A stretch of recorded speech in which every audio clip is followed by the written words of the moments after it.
The big plan that we have at the moment as well on that front in terms of communication, at the time this goes to air, we will have launched John Lobb Instagram. Oh, really? Instagram's not an unusual thing, but we've not had one before. So that's exciting for us and exciting for anyone who's going to subscribe, because they can really get a better idea, a sort of more ongoing feel for what we're doing, which is good. I'm Kirby Allison, and I love helping the well-dressed acquire and care for their wardrobes. Join me as we explore the world of quality, craftsmanship, and tradition. Hi, I'm Kirby Allison, and in today's video, we continue our London Update series, this time traveling to number 9 St. James's Street, of course, none other than the famous John Lobb. Nicholas, it's so great to see you. It's so great to see you back in the shop. I see Timu there in the back. Yep. You know, how are things getting along? It's been a really kind of tumultuous few months here. Hi Kirby, it's good to see you. Yeah, it's certainly been interesting times, and like everyone around the world, we've been affected. But the great thing that has happened is that we've been able to continue working. Our customers have been great. We still, they've been in constant contact with us. We've been able to keep the workshop open throughout, and my brothers have been in every single day, and they're also last makers as well. We've been able to continue taking orders throughout, and obviously we've had to adapt and change the way we work and the timings we're working, but the craftsmen have been able to continue working throughout. So it's been hard for us, our customers, our staff, our craftsmen and women, but we are carrying on, so that's very encouraging. I mean, in fact, we're still going strong, and we're taking orders. It's great, and still being able to talk to our customers all around the world is fantastic. And I guess that has to be one of the key benefits of bespoke shoemaking is, once you really develop the last, customers really can just send in orders. It's not, like bespoke tailoring where you need multiple fittings, with every commission. Well, that's the thing. Once you're a customer with John Lobb, wherever you are in the world, once we have your last in the racks, wherever you are, you can phone in or email, or now you can zoom in and talk about the details, and you can order a pair of shoes. So it's been really comforting, because actually some customers more than ever have been saying how nice it was during this difficult time, that at least they can still indulge in something they really enjoy and take their mind off other things that are going on. So that's great for us. Little care package from London. Yeah, exactly. And in fact, particularly my brothers, I think they've been busier than ever, because there has been a lot more contact, because travel has been restricted. And as I mentioned, we have customers all over the world, and so we would have been traveling all over the world to see them, and that's been restricted. So they've been contacting us more rather than waiting for us to go to see them. They've been contacting and speaking to us. So that's great. It's encouraging. It's different, yeah. and we've adapted, but we've always had to adapt. Yeah, well, it's great to hear that you've been able to fall back on the relationships, because I've always been a believer that really the cornerstone of a really rich bespoke experience is that relationship, and it sounds like those have really kind of come through for you. Yeah, it's. I mean, I'm not a craftsman, but when I see those relationships in action, and how loyal customers are, and how much they enjoy what we do, it's a great thing. It's a great thing to be part of, and I think it shines through, particularly in difficult times like this. Yeah. Yeah, absolutely. And I can't also help but think, I mean, having been founded in 1849, over 150 years of history there, that really this is kind of a blip on the radar. I mean, having gone through 2 world wars, another pandemic in 1918. I mean, do you find that, kind of falling back on the firm's history kind of, really kind of helps encourage everyone to just continue to persevere and push through this? Well, times like this give everyone pause for thought, and I do inevitably find myself looking back at the history of John Lobb and the family members that have gone before and passed the business on from one generation to the next, and the sacrifices they had to make to do that, and the struggles they had to overcome to do that. And the original John Lobb was an excellent example of that.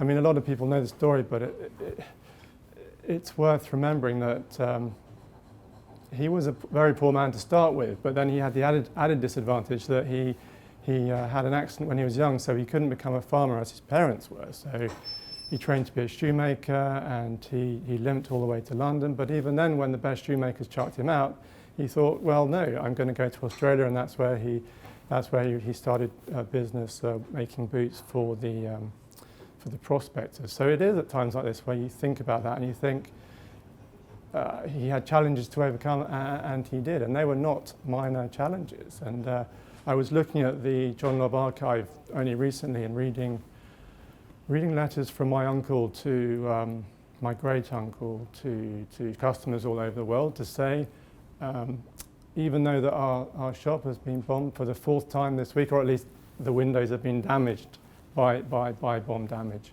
we're still in business, we're still taking orders, we still have stocks of leather, our craftsmen can still work, and we're still sending packages around the world with shoes in them. So that, you think, well, if they could do it then we can do it, and we can keep doing it. And you do think about times like that, and it's not just the ability to overcome, but it's the continued dedication as the craftsman.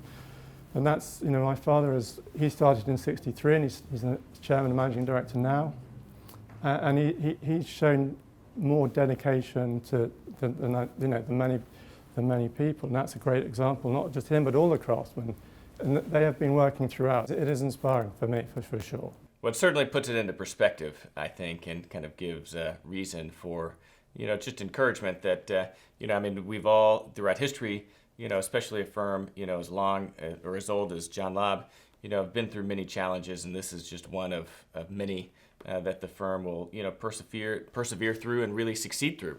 We hope so, but as I say, we owe it to the craftsmen and to our customers around the world, and that's quite humbling. Yeah. So have you had to make a lot of changes to, kind of how you're doing business to take, into account the restrictions? Yeah, so the way we've been working has definitely had to change. But as I say, we've been able to carry on, and that's the main thing. One of the real difficulties has been having, for a limited period, to close the shop, and we've not been able to travel as well. So again, as I say, we have customers all over the world, and that's difficult. But for our existing customers, they can still order shoes. So, of course, international travel has been particularly difficult right now. Does Lobb have plans to hold any trunk shows? At least through continental Europe, where maybe travel's a little bit less restrictive? The current pandemic has certainly restricted our travel, for sure, and we're always planning, because we always have plans to do trips. And so the situation is obviously quite fluid at the moment, and as soon as things open up, we will be traveling all around the world as we have done.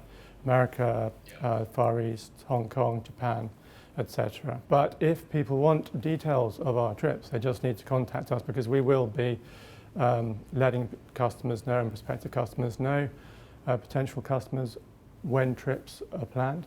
But at the moment, things are quite fluid. But as soon as we can get back out there, then we will be. And as soon as people, obviously, as soon as they can travel, they can come and see us. And how's it been in London? You still, I presume that, the UK customers, your British customers, have still been able to come in and into the shop. Yeah, inevitably the West End for everyone has been quieter, which in some respects that's nice, because it's there's been less traffic, it's been a different environment. Customers are coming in for when they can, but just not quite as much as they were. But that's what I mean. That's what I was referring to earlier. On the flip side, there's been more remote contact, because people know that they can with obviously by their internet, etc., they know that they can contact us that way. And are you guys, has there been any other changes to the way that you guys are kind of contacting customers, or just staying in communication? It's not so much the way we do it, it's the intensity. One of the changes that have been sort of required as a result of the situation we're in is to reach out more and contact and to the customers that we have all over the world, and to just communicate with them more, to tell them what we're doing, to tell them that we're still here, to let them know that they can order it, and they have been. And of course, the big plan that we have at the moment as well on that front in terms of communication, it has highlighted to us the need to and the desire to communicate more and to let people more through our door. So we will, at the time this goes to air, we will have launched John Lobb Instagram. Oh, really? Which is Instagram's not an unusual thing, but we've not had one before, largely because, as I say, we have focused on customers and the craft, but really it's quite clear that we need to be communicating more, by all means possible, and that's become very clear now, and so that's exciting for us and exciting for anyone who's going to subscribe, because they can really get a better idea, a sort of more ongoing feel for what we're doing, which is good. So Nicholas, I mean, I've always viewed, especially whenever I'm in London, number 9 St. James's Street as really a destination. I mean, not only is it the home of bespoke shoemaking, but it's really as much a custodian of British craftsmanship and tradition. How are you guys kind of adapting in this pandemic, while people really aren't maybe necessarily able to visit anymore? There are just so many reasons for optimism at the moment, which is obviously very important. So, as I mentioned, when you look back on our history, we've always had to be optimistic and positive and to adapt and change to very difficult circumstances. When any challenge has arisen, everyone's, to coin a phrase, they've kept calm and carried on, and that's exactly what everyone's doing now. So it's wonderful. So our more distant past and our recent past are all giving us causes for optimism.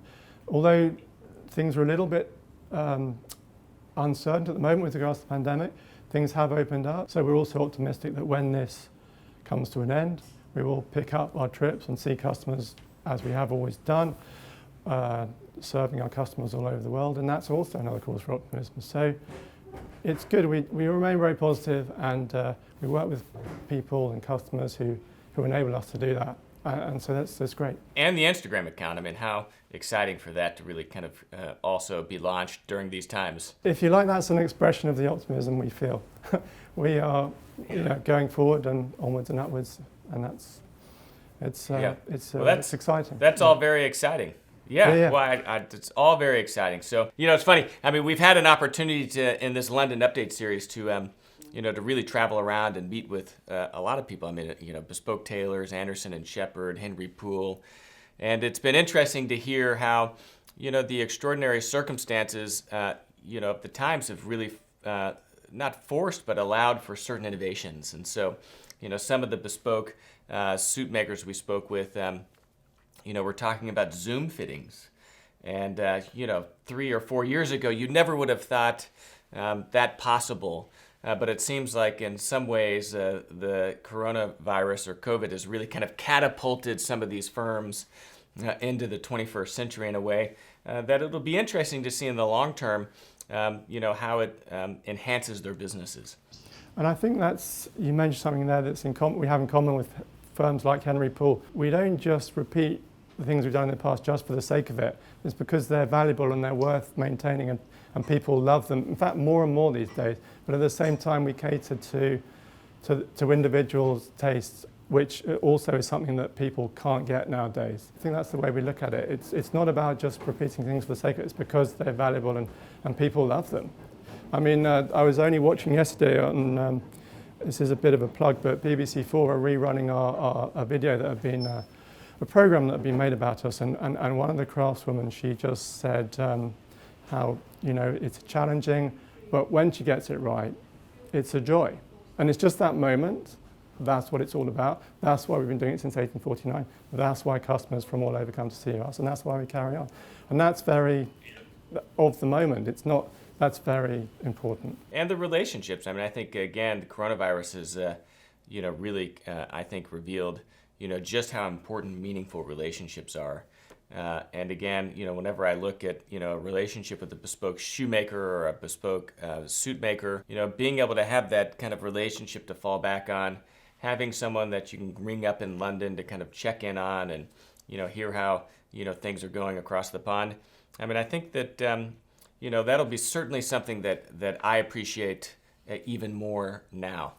Yeah, I think we all will be. And I think the coronavirus and this pandemic has really highlighted the real human need to connect and to have those relationships. So people are just desperate to rekindle them, and fortunately, as we've been able to maintain them throughout. And so we'll be more hungry than ever when it's over to continue and build on those and to create new ones. Yeah. And the Instagram's just one more little way of communicating that. Well, thank you so much, Nicholas. I mean, it's great to hear that, you guys are kind of plugging along and, just quietly going about, kind of your business the way that you have since the beginning, and really kind of pushing through this. And it's just really exciting to hear about the launch of the new John Lobb Instagram page. So that's really exciting news. I look forward to, of course, following that and seeing, kind of what pops up. Thank you, Kirby. Thank you. Well, it's great to speak to you. Even though you're thousands of miles away, it's great to be able to almost feel as if you're in the shop. So thank you very much. Yeah, I feel like I'm almost there. So, thanks for welcoming me in and spending a little bit of time with me this morning. And, please do send my regards to your brothers, William and Jonathan. Yeah, will do, will do. Gosh, it's so great to see Nicholas. I mean, it brings back so many fond memories of visiting with him and his brothers right there at number 9 St. James's Street. I mean, really, literally a tourist destination just as much as the Churchill War Rooms, in my opinion. Such a great representation of traditional British heritage. And it's so great to see that, they're going on strong and really even innovating in times like this and adapting. I remember, fondly the last time I was there and we were having tea upstairs in Jonathan's office, and it just was, just really special to be there, kind of enjoying a nice little intimate moment with, really some legends, some icons within the bespoke shoemaking world. I hope you enjoyed this piece. If you did, make sure you check out our full feature-length piece on John Lobb. It's one of the best pieces of the entire channel, and we really walk in and explore the entire place and spend an entire hour with the Lobb brothers talking about, of course, their quality, craftsmanship, and tradition. If you're new to this channel, make sure you hit that red subscribe button in the lower right-hand corner so that you can learn whenever we release new videos. And of course, please follow @Kirby Allison on Instagram. It's the best way to stay up to date about what's going on in this world. If you like this video, give us the thumbs up. Let us know what you think in the comments below. And of course, if you haven't visited KirbyAllison.com, please do so. It is how we support this channel, and there you'll find the largest selection of luxury garment care and luxury shoe care accessories in the world, as well as other great clothing accessories like this beautiful Ancient Matter sovereign grade dress tie that I'm wearing right now, pocket square socks, and so many more accessories for the well-dressed. Of course, I'm Kirby Allison, and I love to help the well-dressed acquire and care for their wardrobes while exploring the world of quality, craftsmanship, and tradition. Thank you for watching this installment of our London Update series. Today I'm wearing a custom 3-piece suit from Alan Flesser. It's made with a special navy triple bead stripe fabric. It has the appearance of a chalk stripe, but additional visual detail whenever you really get close. It's an absolutely beautiful suit that I enjoy wearing. I'm pairing it with a bespoke white Charvet dress shirt, and in honor of the beginning of fall, I'm wearing a beautiful new Chestnut sovereign grade Ancient Matter Art Deco dress tie. My trousers are cut quite generously for braces, and I'm pairing it with a navy sovereign grade dress sock and a pair of bespoke George Cleverly alligator Baron de Reedy casuals. For more information about all the pieces in today's outfit, check out the description of this video.